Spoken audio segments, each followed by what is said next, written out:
Bro, so I assume na sure na wala ng chance na ituloy mo yung right hand mo. I think napanood ko sa announcement mo na tinatry pa ni Wifey i-rehab.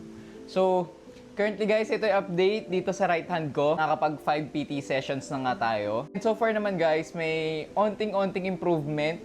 Kaya talaga siguro yun yung advice ng doktor na mag left hand tayo. Ito, pakita ko sa inyo. Ito nga guys, yung dalawa nating kamay. Pakita ko sa inyo. Ito yung left hand ko. Ayan, kayang-kayang magtapon ng tubig, magbukas ng pinto. Itong right hand ko, yan, ganyan lang.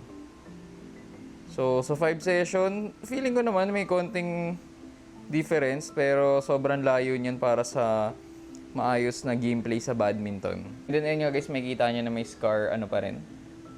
Ayan, pag gumagalaw, may kita nyo yung buto na gumagalaw rin. Nga kaya medyo matagal minsan yung upload natin ng left hand journey natin.